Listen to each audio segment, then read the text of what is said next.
Kuna kitu nahitaji ukielewe, lakini kwa lugha ya rohoni, maana sina uwezo wa kukielezea vizuri ukielewe. Naomba Mungu anisaidie, na wewe unanisikiliza usije ukaelewa nje ya muktadha. Walipopambana na huyu mfalme, Israeli wakaweka nadhiri. Ukisoma kwenye hiyo story, wakamwambia Mungu, ukimtia mikononi mwetu huyu, tutaharibu miji yao namna gani? Kabisa, yote itaisha. Biblia inasema Mungu akawajibu. Stop kidogo. Mimi sijui, siwezi kudai ninajua hili, naendelea kulichunguza. Sijui kuna uhusiano gani kati ya kujibiwa maombi na nadhiri, lakini nimeona mara nyingi watu walioweka nadhiri walipata matokeo. Mtihani wa pili unaofuata kwa wote wanaoweka nadhiri ni kuto kutimiza. Hata wewe uliyeko hapa, kuna vitu vingi sana ukiwa emotional ulimwambia Mungu, ukinitendea hivi na mimi nitatenda hivi, ukinitendea hivi nami nitatenda hivi. Ukapewa na Mungu, na baada ya kupewa ukaingiwa na roho ya shetani, ukaacha kutimiza nadhiri. Nataka nikuambie, ni moja ya sababu za mapigo na laana kwenye maisha ya watu. Kuna watu wanapambana na vitu, ukimuuliza unajua sababu ni nini, hajui. Lakini akikaa akitulia vizuri, atakuja kugundua ya kwamba kuna nadhiri alimwahidi Mungu. Nadhiri inakufunga pale ambapo Mungu amefanya sehemu yake. Mtazame rafiki yako, mwambie umeelewa au adadavue tena. Amesemaje?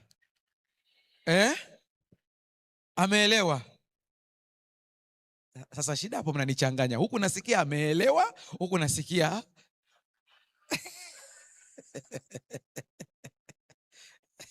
sasa sikia, nadhiri inakufunga pale ambapo Mungu amekutimizia ulichomuomba. Kama amekutimizia, natoa mfano. Ukisema kwamba Mungu akinipa mtoto nitatoa sadaka kiasi hiki, ukataja kile kiasi cha sadaka, na kweli ukapata muujiza wa mtoto, ukiacha kutoa ile sadaka umejiingiza kwenye laana. Kuna watu mko hapa mnapitia uzoefu huo. Mungu ametaka leo usikie hii sauti ili uende ukafanya matengenezo. Nakupa ushauri wa bure. Usingoje mpaka upate pesa yote. Anza kupunguza kidogo. Usisubiri mpaka upate yote. Anza, ukipata kidogo peleka, ukipata kidogo peleka. Mungu wetu ni mwaminifu. Shida iko kwetu. Tutajua vizuri tukiongelea masuala ya agano na nguvu yake. Utaelewa Mungu alivyo mwaminifu. Sasa fungu la 4 sura 21. Waisraeli walifunga safari kutoka mlima Hori, wakapita njia inayoelekea bahari ya Shamu ili waizunguke nchi ya Edom. Unaona hapo wanamkwepa Edom hapo. Lakini njiani watu walikufa nini? Moyo. Basi wakaanza kumnung'unikia Mungu na Mose wakisema, kwa nini sikiliza, wanamnung'unikia Mungu na kwa nini Mungu na watu wangapi hapa wanaingizwa hapa? Kwa nini mmetuleta hapa tuteseke? Wamesahau Mungu alichowatendea, wamesahau yote. Wanasema, kwa nini mmetuleta hapa ili tuteseke? Maneno yakawa ni mazito. Sikia maneno ya ni magumu kweli kweli. Anasema wanasema, kwa nini mmetutoa Misri tuje tukafie jangwani?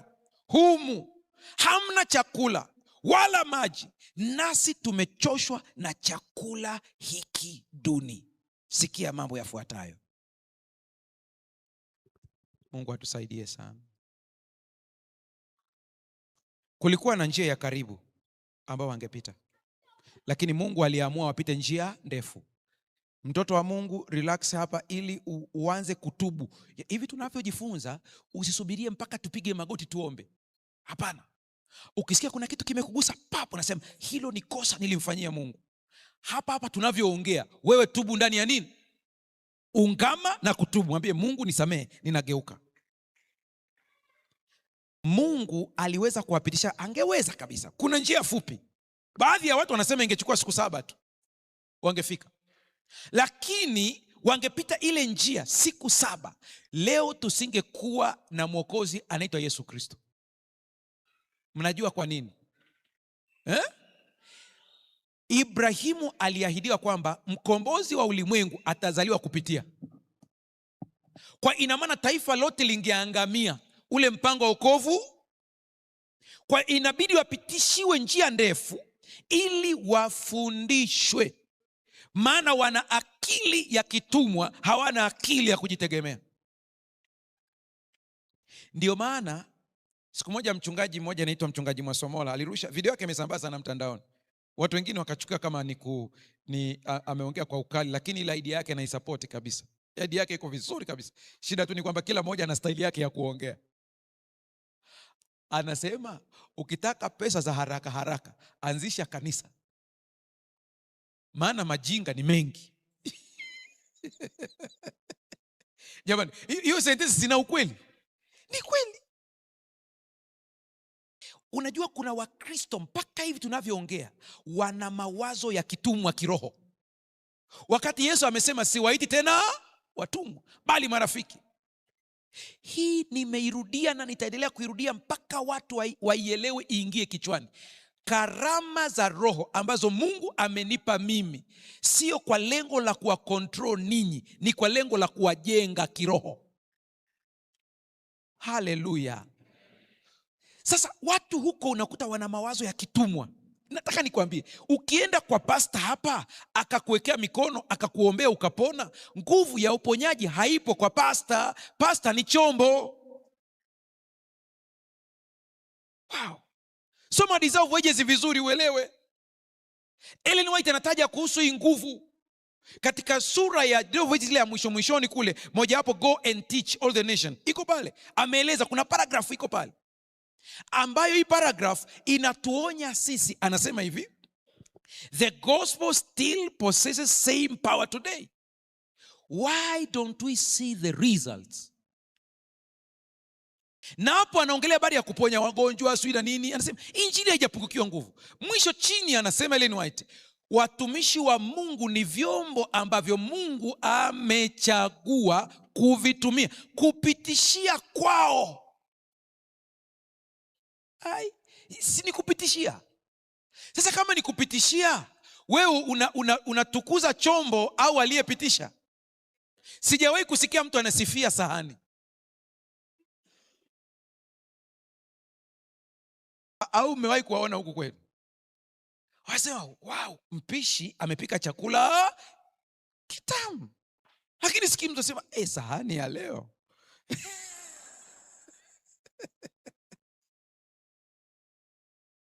Naanza kuwaandaa kisaikolojia na kiroho pia. Kesho ni Jumanne, huenda ikawa kesho au Jumatano, tunaweka vizuri na ndugu Ratemo wa Hope Channel, tuone tutakavyofanya hii kitu. Kati ya vitu ambavyo napokea shuhuda nyingi za watu, lakini kuna shuhuda zile zinakuwa so hot. Moja ni ambayo tumepata hivi karibuni. Huyu Mungu naye waambia anafanya. Hatuongei Mungu wa kitabu cha Matendo tu, tunaongea Mungu wa kitabu cha Jericho SDA Church. Haleluya, haleluya. Kuna mama alikuja nikiwa Parkland hapo kwenye siku 10 za maombi. Baadhi yenu wamesikia ushuhuda wake, walimsikia hapa, sio siri. Uzuri hata kanisani kwao wameshasema sana. Watu wa kanisa lao wengine wako hapa. Mmoja yuko hapa, ni shuhuda mzuri sana. Amenitajia shuhuda 4. Yaani unajua kuna watu wanakupa shuhuda zao mpaka unaona wivu. Mungu, hai, mbona huyu umempendelea kiasi hiki?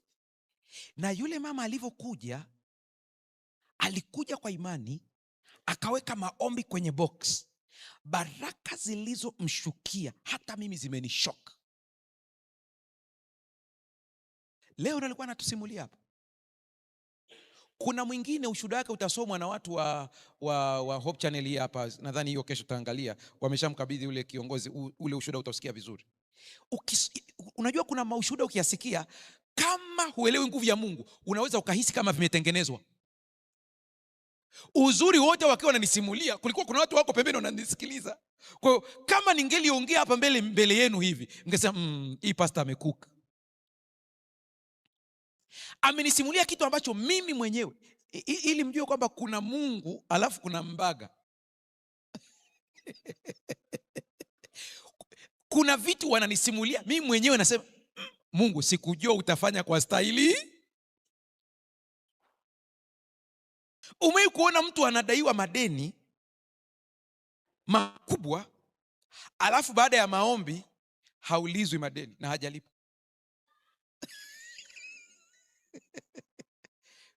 Utaniambia huo ni mkono wa nani?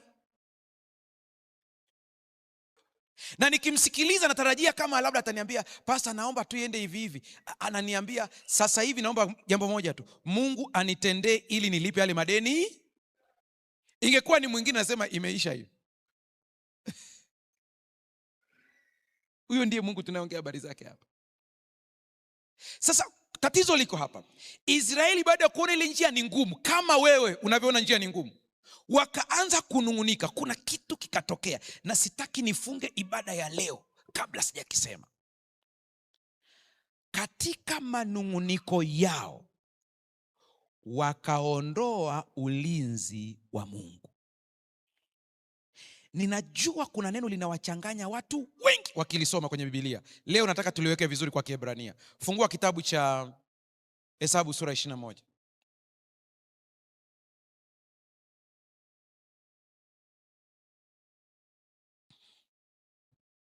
Hii nataka tuisome wote. Kama umefika hapo sema amina. Kama hujafika sema nisubiri.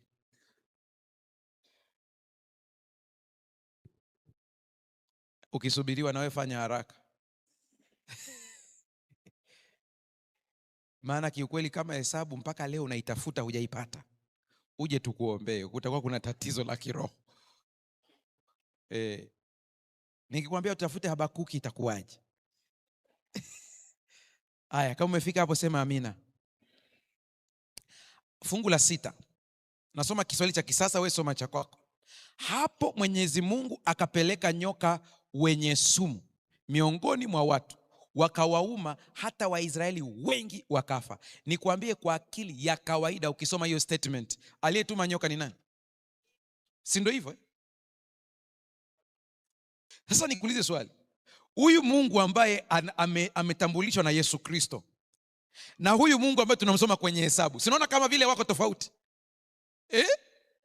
Mungu ambaye Yesu amemtambulisha, mwanamke amefumaniwa akiwa anazini, Torati inasema apigwe nini? Mawe. Yeye anasema asiye na dhambi. Alafu mwisho anasema hata mimi ambaye sina. So unajua Yesu hana dhambi, anasema hata mimi sikuhukumu. Mungu huyu ambaye ametambulishwa na Yesu Kristo, msikilize vizuri, kuna mahali aliongea sentence ambayo Waisraeli waliielewa, ina connection na hii. Akawaambia, ni yupi kati yenu ambaye mtoto wake akimwomba mkate atampa nini? Mawe. Waliolilia mkate ni akina nani? Waisraeli. Sasa hiyo connection sasa. Alafu anasema, ni yupi ambaye mtoto wake akimwomba samaki atampa? Waliolilia sato ni nani? Sato inatoka mto gani? Hawaijui. Haya, samaki mzuri anatoka mto gani? Lake Victoria, ambayo ni asili ya mto gani?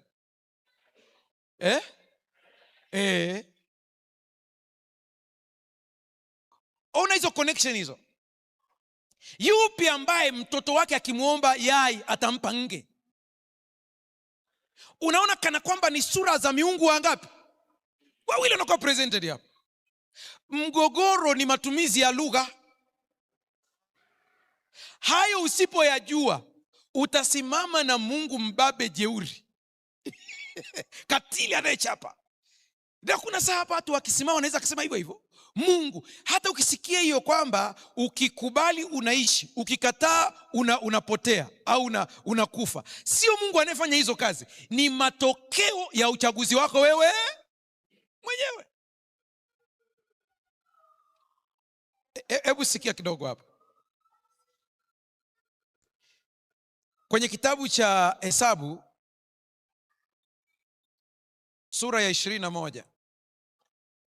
Tumesoma fungu la ngapi jamani hapa?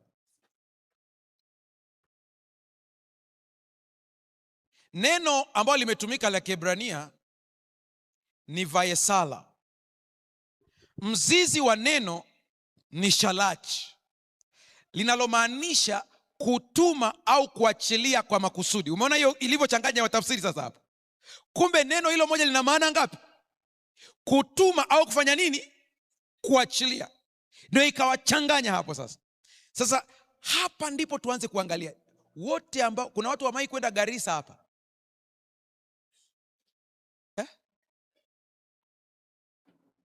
au kwenye ile sehemu nyingine. Ni mchungaji upi nilisikia alienda? Halo, wewe ndio ulienda kwenye makambi, sio wewe? Kuna mchungaji mmoja ameenda kwenye makambi maeneo ya huko, maeneo ambayo ni kama jangwa, kuna nyoka wa kutosha kabisa. Ni pastor nani? Hayuko hapa. Yaani kule kuona nyoka sio kitu cha ukitaka ujue kinachokuambia ni cha ukweli kabisa, sio kitu cha ajabu. Biblia iliweka wazi kabisa kwamba kulikuwa na nyoka, walikuwepo. Soma Torati 8:15. Inaweka wazi kabisa. Yale mazingira yalikuwa yamejaa nini? Nyoka walikuwepo. Kwa wale nyoka si kwamba walikuja, walikuwepo. Ila miaka yote wakiwa jangwani, kuna ulinzi maalumu uliwekwa wa kuzuia nyoka. Haleluya. Kila siku wanatembea usiku, wanafanya hivi. Nyoka wakikatiza, wakifika eneo lao, kuna malaika walikuwa wanazuia. Msikanyage hapo. Nina somo lipo kwenye Hope Channel Kenya, Tanzania, wamelirusha sana kila siku ya Jumatano. Nilielezea habari ya ulinzi wa kimungu katika maisha yetu, kujenga ngome. Nikasema kila kitu cha kwetu lazima tumuombe Mungu atujengee ngome. Kwa sababu hata kwa Ayubu, kilichofanya shetani ashindwe, alikutana na nini? Ngome. Ilikuwepo. Akijaribu kuattack familia yake, anakuta watoto wake wote wamezungushiwa. Haleluya. Akija kwenye mali zake, anakuta wewe za kwako hazina. Kwa hiyo adui akija anafanya nini? Hawa jamaa walikuwa wanalindwa. Watoto wa Mungu mlioko hapa, kwa nini ninawarudisha katika kumpa Mungu utukufu? Ni kwa sababu anatulinda hata kama hatujui. Mimi na encourage watu kufanya maombi ya usiku. Omba ukilala, omba, lakini usidhani kwamba yale maombi yako ndio yanakulinda. Najua nimeshtua hapo, nimepiga ikulu. Yale maombi sio yanayokulinda. Unalindwa kwa sababu ya title ulionayo katika Kristo Yesu. Wewe ni mtoto wa Mungu. Wewe ni prince na princess. Unajua kuna maombi tukiomba, tukifunguliwa macho ya kiroho, malaika wangekuwa binadamu, wangekuwa natucheka. Mfano, Mungu utume malaika zako atulinde. Malaika wanashangaa, tutume mara ngapi? Tuko hapa. Yaani already tuko hapa. Soma kitabu cha Great Controversy. Mtoto anapozaliwa pap, awe anajua au hajui, anapewa malaika anaitwa guardian angel. Huyu ndiye anayelinda mtoto muda wote. Muda wote. Mtoto wetu wa kwanza anaitwa Junior. Siku moja tuko nyumbani, wakati na mimi ni mgeni kwenye mambo. Mama ni mjamzito. Tunasubiri tarehe tulizoandikiwa twende hospitali. Siku moja anakuja mama yangu ambaye alikuwa ni rafiki wa mama wakiwa wasichana, waliishi pamoja Dar es Salaam. Kwa hiyo alivyosikia niko pale, mke wangu ni mjamzito, akasema ngoja nikamsalimie mwanangu. Akaja kutusalimia. Anaitwa mama Mwakalinga. Watu walioenda Dar es Salaam Ushindi wanamfahamu sana. Alipokuja pale akamtazama mke wangu, akasema njoo. Akamshika tumbo tu hivi. Akasema, Nini? Umeambiwa mwende lini? Nikamwambia tunasubiria, amesema mpaka wiki ijayo. Anasema hivi ninavyoongea na wewe, naongea kama mama, wewe sio pastor tena, ni mtoto wangu. Jiandae twende hospitali. Mbona kila kitu kiko sawa? Twende sasa hivi. Unajua kuna amri ya mama ikishuka, uchungaji unakaa wapi? Tukajiandaa, tukatafuta gari Muhimbili. Kufika Muhimbili, yeye alikuwa ni hao tunaita wakunga wa cheo kikubwa. Pale pale akatengeneza mazingira, mke wangu akapelekwa hospitali pale, wakapima ile wanapima. Na shangaa ninaambiwa, bwana tunamfanyia mama upasuaji. Nini? Anasema, daktari anasema tumeangalia mtoto amepitiliza muda na kule ndani amejifunga. Na tunavyoangalia mpaka uchafu umeanza kufanya nini? Kutoka. Ambao ni hatari. Haraka sana wakamfanyia upasuaji pale, mtoto akatolewa. Mtoto ametolewa hana nguvu. Ikabidi wakamsaidia akawa vizuri, wakamweka kwenye uangalizi maalum kwa muda. Mimi hapo pressure iko karibia 180, sijui kama ipo duniani hii. Baadaye narudi pale, naambia mtoto yuko vizuri, nataka uone guardian angel kazi yake. Sasa tuko pale, yule mama huyu akaja tena akaniambia, mambo yameendaje? Nikamwambia mama, mimi kwa kweli wamesema tu mtoto yuko vizuri. Asema naenda kumuona mtoto. Yes, ni mkubwa wao, kwa hiyo hawezi kumkatalia. Straight anaingia kwenye chumba cha watoto, anafika kule anakuta mtoto amepaliwa na mate, anakohoa, mate amemkaba. Wauguzi wako kule wanachati. Kwa anafika pale, anamnyanyua mtoto, wana njia zao za kuwasaidia. Akamsaidia mtoto haraka, mtoto akawa vizuri. Akaenda pale, hivi nyie mnafanya nini? Unajua hatukusikia. Hamkusikia mtoto amekohoa mpaka nguvu zinamuishia. Ndo akamtoa hospitali, akaenda kumtunza nyumbani kwake. Guardian angel mpaka umuone. Eti mpaka uone mabawa.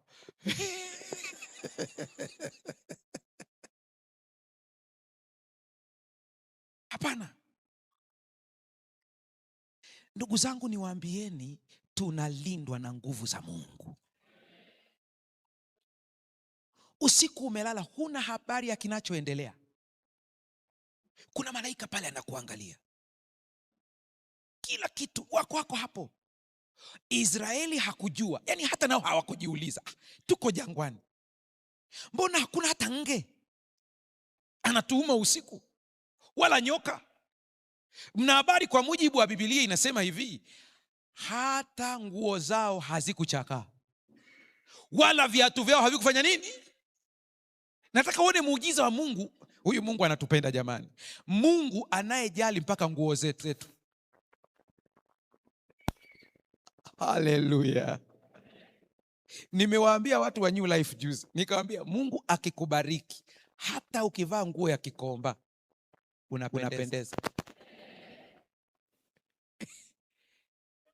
Mpaka watu wanakuuliza, hii umenunua wapi? Sasa wasiojua kakiburi kanapanda. Najua kuchagua mimi, unione tu hivi. Hapana.